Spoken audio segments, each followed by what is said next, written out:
Ayan guys, ang Nestle. At saka ito sa Ready Mart to. Ayan, Ready Mart. No, ang bilis ng deliver nila ngayon. Tapos, ayan, kasi sa Ready Mart, meron na po tayong tiga half box ng mga homey na mili tayo. No? At saka nagdagdag tayo ng mga ganito natin. Ayan. Ayan pa, mga boy bawang natin, kumpleto na. Itong mga order ko na to, meron na rin sila sa wakas. At saka ito, finally, meron na tayong ganito. Ang dami naghahanap. Tapos ito, nasa almost 6.5 to. Almost 6.7 pala yung ating order kay Nestle. Lagi naman tayong may order kay Nestle. Ay, hindi natin nadagdagan ito.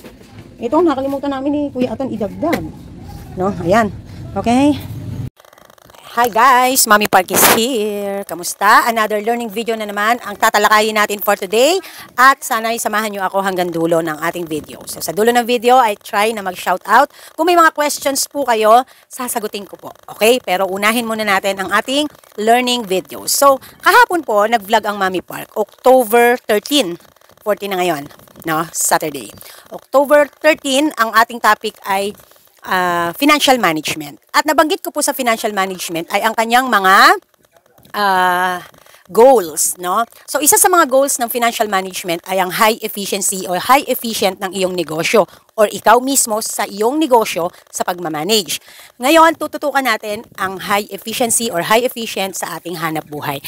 Kasi aminado ako na isa rin ito sa mga medyo naligaw ako ng landas ng mga una-una. So, this is valid reason kasi talagang gano'n, nangangapa ka and talagang dumadating ka dun sa point ng business life mo na you're trying, you're grinding, you're striving hard na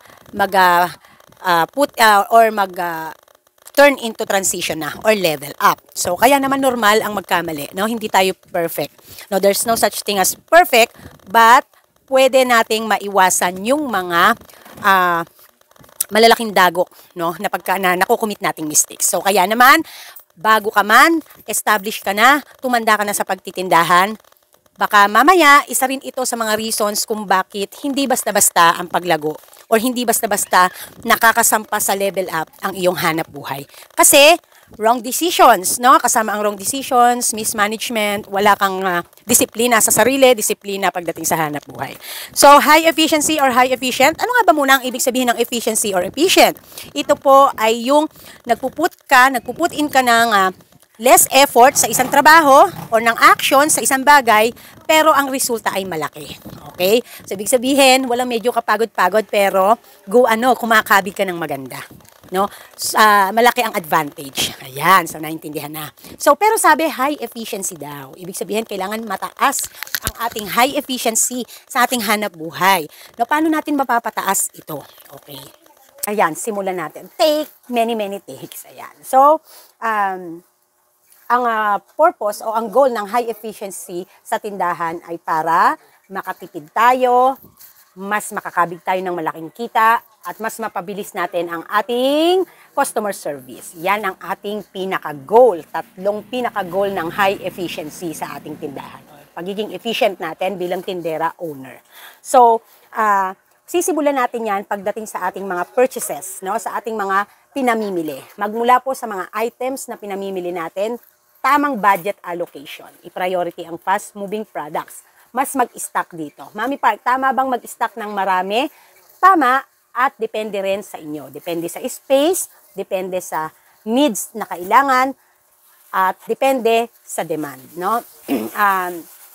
Halimbawa po, tulad ko, gumagamit po ako ng paraan na buffer stocks kasi mas efficient sa akin ito. Bakit? Kasi mas napoprovide ko ng tuloy-tuloy. Walang putol ang mga kailangan ng mga customer ko dahil hindi ako nauubusan. So, ang pag-i-stock ay mas effective sa akin. So, kontrolado ko ang pag-i-stock. Siyempre, nag-i-stock lamang ako ng capacity ng aking tindahan, ng aking space, at capacity din ng budget ko. Pero, mas naglalaan ako ng malaking budget doon sa mga fast-moving products. So, high efficiency ang kalalabasan nito sa ating tindahan. Ang impact. Dahil, mas nalilesen ang ating pagbili-bili palagi, and then, hindi tayo nangangarag, mas naiiwasan natin ang mga customer na mapunta pa sa iba dahil kapag nabili nila yung main na kailangan nila dito sa tindahan, yung iba pa nilang bibilhin ay mabibili na nila rito sa atin. Hindi na nila bibilin sa iba. So, malilesen nating wag nang mapunta sa iba ang ating mga customer. So, high efficiency ang benepisyo ng pag-i-stock. You can never go wrong with the fast-moving products. Lagi po nating tatandaan yan. With the consideration of your space and your budget. Laanan ng mas malaking budget. So, yan. And then, kainaman po, kung tayo ay may mga ahente, sa tulad ko po, space ang problema ko. Dahil may mga ahente naman ako na may mga fast-moving products na pinoprovide. So, kung twice a week silang pumupunta, once a week, I ordered enough. May buffer ako and at the same time, meron akong enough na pangbenta. So, tulad na lamang po doon sa mga bear brands natin, no? Matik yan, basta in a week, meron akong 20 pieces na 300 grams na naka-stock. Bukod pa doon sa may pasobra na ibebenta for the whole week. Dahil once a week pumunta ang ating ahente. Pagdating po kay mga Marlboro, mga mga sigarilyo natin, twice a week pumunta. So, meron akong buffer na tigiilang rim at items na pangbenta. May buffer ako palagi. Ganon din po sa mga condiments ko. Doon din po sa mga juices at sa halos lahat ng products. May mga buffer po ako. So, using a buffer for your stocks is efficient. Okay? So, sa items natin yan. Pagdating naman po sa mga tools and equipments, dito madalas naliligaw ang ating mga kasari na overwhelmed, bili ng kung ano-anong mga bagay na hindi naman talaga kailangan sa tindahan. So, for me, ako na mas naging matipid ako at mas naging wais akong mamili ng mga bagay-bagay, mapa-appliances, tools man yan, or mga shelves organizers man yan, nung nagkaroon ako ng malaking tindahan. Compare sa dati kong store na wala naman akong magawa doon kundi magpa-beautification lang. Kasi nga, hindi ko siya bread and butter, and at the same time, gusto ko, mas marami akong time mag-isip ng maisha-shop sa kanya na kahit hindi naman niya talaga sobrang kailangan. Aminado po ako doon. Hindi ko yun ikakaila. And that is why kinokorek natin ngayon itong mga bagay na to, nang sa ganon, yung ating mga magsisimula, mga upcoming, mga rising legit kasari, ay matuto din na mag-control. You can start using, when it comes to organizers, you can start using your mga boxes ng mga sesto, yung mga napamili nyo ng mga kending naka-jars, magagamit natin, mas makatitipid tayo kaysa bibilin pa natin yan. So, alamin din ang demand kung kinakailangan na bumili ng mga gantong items para nang sa ganoon, kahit bumili tayo ng bumili, okay lang. Tulad ko, napakalakas ng candy. Ang dami ko ring stocks ng mga jars. To the point, binibenta na namin yung mga jars. Nababalik pa rin yung, may kita pa din. No? Tulad nito, naubos na yung candy. Pag binenta namin to 10 pesos. Ang kita sa isang ganito ay halos nasa 30 pesos. So, kung bibenta natin to 10 pesos, 40 pesos na ang ating kita. No? Ang dami ko na nito. Kaya, yan. No, hindi ko pa kailangan bumili ng mga garapon. Sabi ko nga sa inyo, kahit araw-araw, weekly, magpalit kami ng bagong garapon, pwedeng-pwede. So, efficient ba? Siyempre, nakatipid na, mas lalo pa tayong kumita. No? Less effort, and at the same time, malaki ang kabig. Diba? Nahulog pa ang aking cellphone. So, yon. So, sa mga tools naman, so mag-provide tayo ng mga basic tools na kailangan natin. Martilyo, hagdan, mga ganyan, yung mga medyo heavy equipments. Gunting, mga office supplies, nang tama lang. Yun talagang kailangan natin. Calculator. Calculator po, 4 po ang nandito sa akin. Kasi, talagang kapag sa operations namin, lalo at lahat kami ay nagtitinda pagka mabili, no? Meron sa counter ni Daddy, meron pang kay Kauri, may kay Ate Ana, may pang sa akin 4. Kasi kung 3 kaming nasa harap, pag busy, at isa kay Daddy. Para minsan kinikwenta namin sa counter ni Daddy, nakikita na ni Daddy yung susukli niya. So, ito ang isa sa maganda at efficient na calculator na po pwede niyong mabili. At alam ko na i-vlog na to ng marami at hindi ako nag-vlog kahit meron ako. So, itong calculator na to, alam ko napakarami na nag-vlog nito. Itong calculator nito, meron tong dual display. May display para sa harap mo at may display para sa customer. Pag ito ang gamit ko sa counter at nagkikwenta ako, alam na ni Daddy ang suma ng kanyang isusukli. Mas mabilis. At dito, mas nakikita din ng customer yung kanyang mga binibili. No, hindi naman natin kailangan mag-POS pa, hindi naman natin kailangan pa ng mga dekuryente. Dito lang sapat na. As long as gumagana, functional, maayos, walang problema diyan. At syempre, kailangan marunong ang gumamit ng calculator, di ba? So, 4 ang meron ako nito at sulit na sulit, no? Napakamura lang at hindi mo na mura, and at the same time, ang laki ng tulong. High efficient. Kesa mag-manual ka, magkwenta ka sa isip mo. Sa dami ng bumibili, at syempre, hindi naman, minsan talaga, may araw na ikaw ay masabaw. Ibig sabihin, parang ang utak mo ay lutang. So, pag may mga ganitong tools, makatutulong sa iyo na magkaroon ka ng less mistakes. Okay? So, mag-provide lamang ng mura pero matibay, maayos. Pagdating po sa quality, huwag i-compromise. Pero pwede naman pong bumili ng quality ng mga produkto, equipments and tools nang hindi nako-compromise ang presyo. Mura ang presyo. Okay? So, lagi pong tatandaan, maging wise spender. Kasi, efficient na, nakatipid na, tataas pa ang magiging net income mo. Okay? So, ano pa po ba? So, mag-provide lamang ng hagdan kung kinakailangan. Kasi ako tulad ko, kailangan namin dito kapag may ginagawa, kapag may inaakyat, no? Matagal na akong may hagdan doon pa sa dati kong tindahan. So, nagpo-provide tayo niyan. Nag-provide tayo niyan. Okay? So, sa mga hindi naman masyadong kailangan, lalo na sa klase ng kanilang tindahan, wag muna, no? Hindi naman kailangan. So, pagdating po doon sa mga organizers, sa mga storage boxes. So, nag-provide ako dito ng mga flip-top boxes. Hindi ko kayo ni-encourage kung hindi naman kailangan. Ang point ko lang, kaya ako bumili nito. Kasi, nung napapansin ko na boxes na akong mamili ng mga kape, ng mga kung ano-ano, kapag po nasa karton, hirap na hirap po kami kung paano po magdidesisyon sa order. Gawa po kasi ng hinahalukay pa namin kung ilan ang natira. And then yung space pa niya. So, para mas mainam, ang ginagawa po namin, tinatanggal namin sa karton, nilalagay namin sa mga flip-top boxes, nang makita namin kung ilan na yung stocks namin, marami pa ba, ilan ang o-orderin namin, at mabilis din namin nakikita yung items para ma-provide, lalo pag nag-wholesale.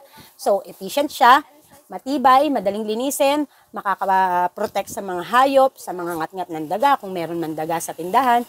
So, binibili dahil may benepisyong na ibibigay. High efficient ang dating, ang benepisyo. So, tumataas yung efficiency ng ating tindahan at yung quality ng ating serbisyo sa ating mga customer. Okay, so pagdating naman po doon sa halimbawa, ito, pang maanuhan na, sasakyan, no? Sa mga magnanais na mag-provide ng sasakyan. Bless yung mga bago nag-start sa pagsasari-sari store, ay meron na silang personal na sasakyan and eventually ginagamit na nila sa kanilang hanap buhay. Alam nyo naman guys na ever since nag-start ang Mami Park, motor lang ang meron ako. The reason na nagkaroon ako ng motor before is para lang sa pambili ng ulam, pampersonal lang talaga. Ang reason ko nung binili ko yan before nung nasa dati pa akong apartment. And then eventually nagamit ko siya when I was schooling ng caregiving. And then, eventually, nagamit ko siya sa pamimili ng paunti-unti ng mga items. Hindi ko talaga akalaing magiging useful siya dahil biglang nag-pandemic. So, having my Gray, no, si Gray ang pangalan ng ating bike, na ilang taon na rin siya ngayon, ay napakalaki talagang bagay. So, hindi ako sinuportahan basta ni Daddy dyan nung yan ay binili ko. May ipon ako galing sa net income ko at sa personal kong pera. May ipon ako sa baboy. Nilabas ko pang down. 13,000 yata yung down ko dyan. 13,000 mahigit. And kinuha ko siya for 18 months lang. Nung unang 8 months yata, nabayaran pa siya using my net income sa store ko dati. Nung nag-pandemic, hindi na nakapagtinda, wala nang halos na ipoprovide na net income si store. Yung allowances ko na natatanggap buwan-buwan kay Daddy before, dinagdagan niya para mabayaran ko yung Kasi 5,000 mahigit po ang aking hulog dyan. And it's just 18 months. So, kung di nag-pandemic noon, yan ang pundar ni store talaga as in talagang pundar niya.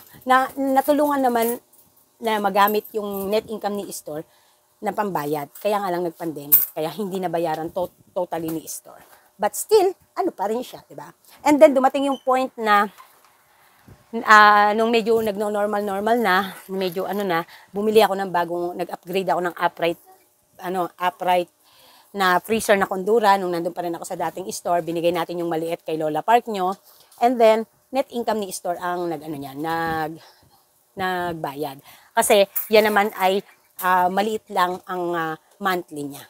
Okay? So, kasi noon, nung after pandemic, nung habang pandemic at after pandemic, ang nakukuha ko na lang na net income kay store, ay swerte na akong makakuha ng mga around 4,000 or to 5,000 monthly. So, napakaliit. So, talagang yun, ang kaya lang na i-provide ay yung mga maliliit na purchases. Or kung mortgage ko man or hulugan kinuha, ay yun lamang. So, tatandaan nyo, pag bibili kayo magpo-purchase kayo ng mga tools and equipments and machineries or appliances na para sa hanap buhay, alamin nyo po kung gaano lang ang kakayanan ng tindahan. no? Kung hindi po kaya pag ipalo sa expenses, wala po kayong magagawa. Palo nyo na lang po sa net income. Pero ganun din naman yun eh. Pag nilagay nyo sa expenses, yung mortgage or yung loans o yung hulugan nyo na mga kinuha nyo, eh, liliit lang naman yung inyong net income. So, ganun lang din. Basta para sa hanap buhay, i-charge kay store. Walang problema dyan. Bakit? Kasi para malaman nyo kung talagang kumikita ang tindahan. Kasi kung puro yung pa-personal na lang ang pinambibili nyo, eh, ano kinakabig nyo kay store? Hindi hanap buhay ang meron kayo. Libangan. Diba? So, yun lang naman yun. The next na nasasakyan na nagkaroon ako ay tricycle. So, binili ko yan worth 35,000 sa marketplace sa Facebook. So, pinrovide ko yan to the dream na magbalik ako sa delivery ng mantika at itlog. However, dumating doon sa point kasi na hindi ko siya napanindigan kasi that time nasa akin yung pamangkin ko, si Princess. Nagsasuffer yung kanilang safety and security dahil wala ako at si Kauri lang yung nag-look over sa mga bata, nag-look after sa mga bata. And those times kapag ka nagtatantrum si Princess, nahihirapan si Kauri. So that time pandemic pa din, walang pasok. Module and online ang schooling. So tinigil ko siya, but nagagamit ko pa rin yung tricycle before kasi pag namimili ako kay Pure Gold, pag namimili ako sa Santa Maria, nagagamit ko siya talaga literal. No, maganda sana siya, pero hindi ko siya sobrang nagamit na as in talagang katulad ng motor ko na nadala ko hanggang dito at nung nagpapalaki ako ng tindahan ay nagagamit ko siya. Kasi binenta ko yung motor, yung tricycle, dahil ang thinking ko nung mag-move in kami dito, hindi ko siya maipaparada kung saan. Dahil yung klase nga ng mga bahay dito na uupahan, wala namang provided na parking at extra lot. No? Ayoko makaistorbo sa ibang tao. So kaya ko siya nabenta with just 28,000. Maganda talaga. But hindi ko pinagsisisihan kasi yung naging benta naman nun ay ipinasok ko dito sa tindahan pandagdag para lumaki yung aking hanap buhay. So na-vlog ko yan, nandyan yan sa journey ko. And talagang buying a car na kahit anuman pang klase, basta ang purpose mo ay para sa hanap buhay, worth yon. Okay?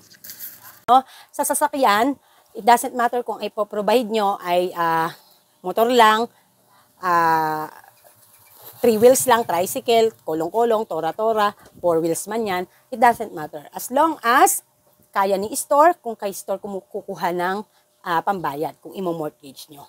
No? Walang problema doon. But bago nyo pagdesisyonan yan, tingnan, i-provide, i-ano nyo muna, i-stable nyo muna yung tindahan, unahin nyo muna yung mga items, unahin nyo muna yung pangangailangan. Tingnan nyo muna kung wala na talagang dapat idagdag na mga shelves or mga ano kay store, appliances na kailangan makatutulong sa sales, and then saka kayo mag-provide ng sasakyan. Kasi ang sasakyan, assets is equals to liabilities yan. Asset mo yan dahil ginagamit mo sa paghahanap buhay, but at the same time, magiging liabilities mo yan kasi may maintenance yan, may registration taon-taon, may gastos. Ang tindahan, nagre-register yan every year, nagre-renew ng mga permits kung legal ang hanap buhay nyo. So kaya bago sumigi-sige at nasabi lang may sasakyan kayo, pag-isipan nyo muna. Laging titingnan at aalamin ang kapakanan ng tindahan dahil gastos yan. Ang ating goal ay magkaroon ng high efficiency ang ating tindahan. So, syempre, kaya nga tayo bibili ng sasakyan para mas ma-provide natin yung mga supplies na kailangan natin para sa mga customers. So, ang pagbili ng sasakyan, kung it's about time na, malaki ang maitutulong niyan. Dahil ako, subok na subok ko talaga. Nakatipid na ako sa pamasahe, sa oras, sa ginhawa pa, mas malaki ginhawa. Dahil kapag marami ang pamimili, one trip lang, no? Hindi katulad nung kay Parent Tonight noon, dahil tricycle lang yon, 2 trips ang nangyayari, nadadagdagan ang bayad. Nakakahiya, di ba? So, hindi katulad ng kay Fighter, isang bayaran na lang. 500 lang binibigay ko kay Daddy. Niipon niya yon. And then, pag makapanggasolina na, yung sosobra nun, para naman sa maintenance niya, kung ano yung mga kailangan bilhin para sa kanya. So, ganun lang kasimple, no? So, responsibilidad yan para ka ding may baby, inaalagaan. Hindi basta bumili ka, hinayaan mo na lang. Minemaintain yan, no?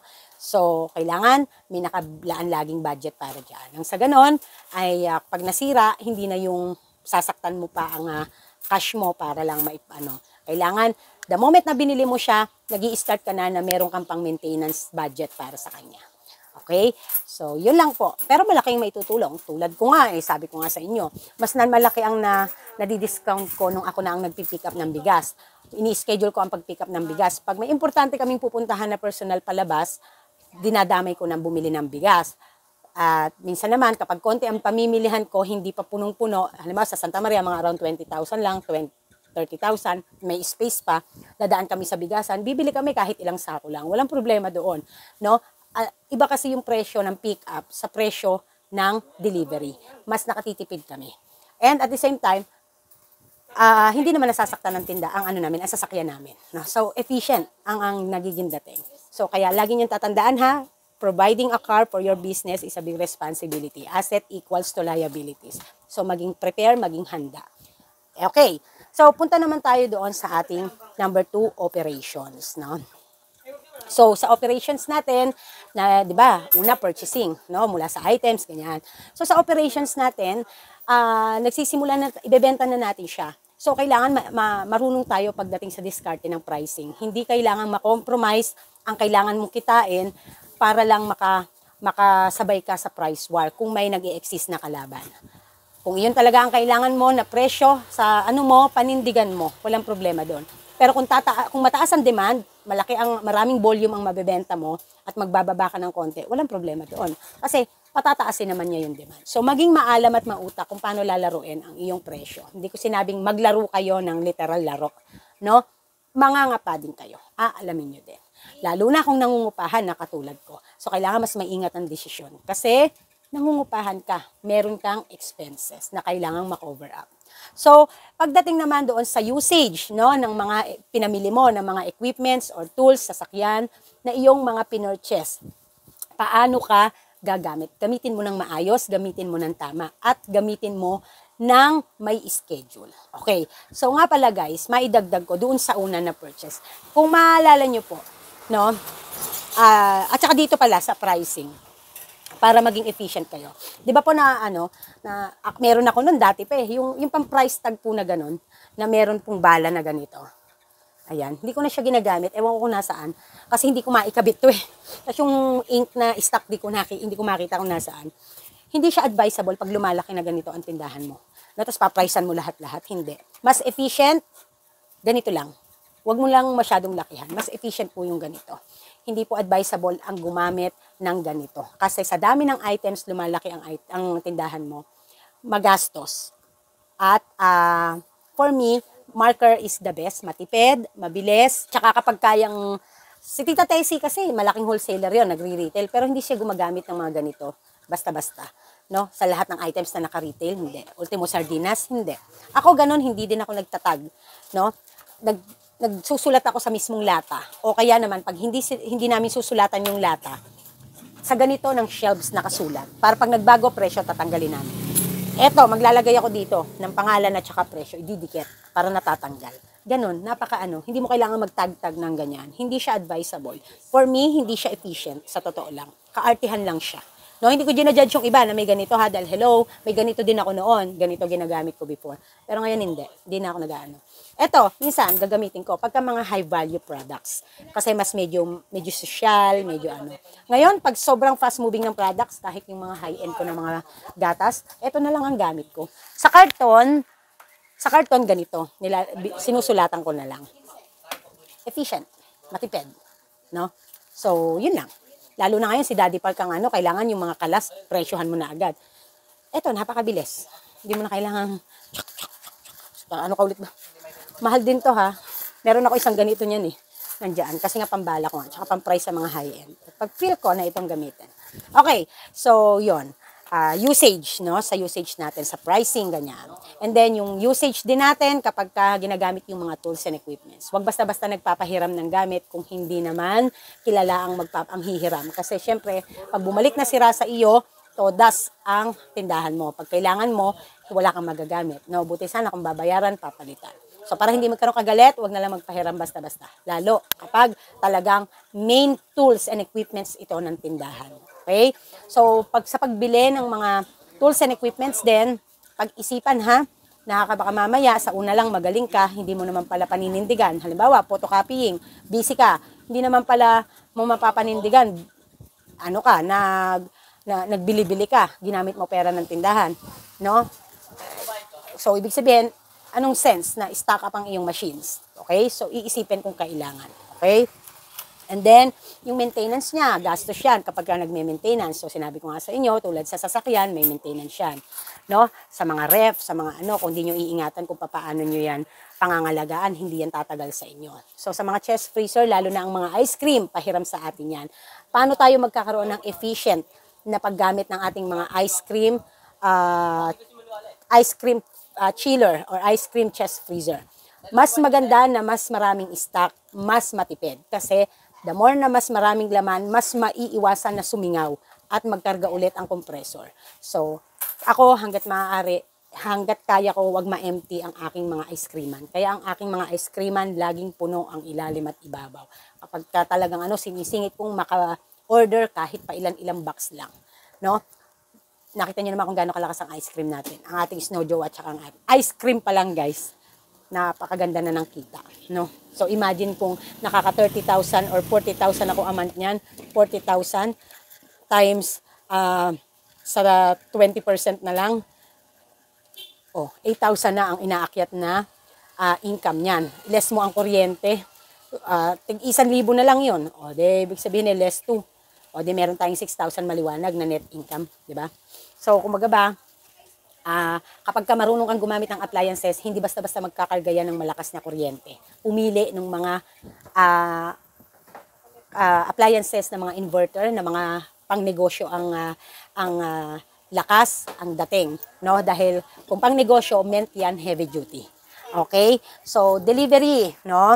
Sa delivery naman, punta tayo dun sa delivery. Kung may mga ahente, i-take advantage ang mga delivery.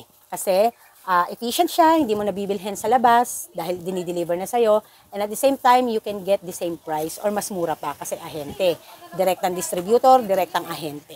So, i-take advantage yung mga ganyan. Kaya nga ako, dahil tulong ko sa inyo, binibigyan ko kayo ng mga contact info, no? Para kayo ay madeliveran, para kayo ay maanuhan. Kasi, syempre, naintindihan ko yung mga nahihirapan sa ahente. Tulong ko yan para sa inyong mga viewers ko.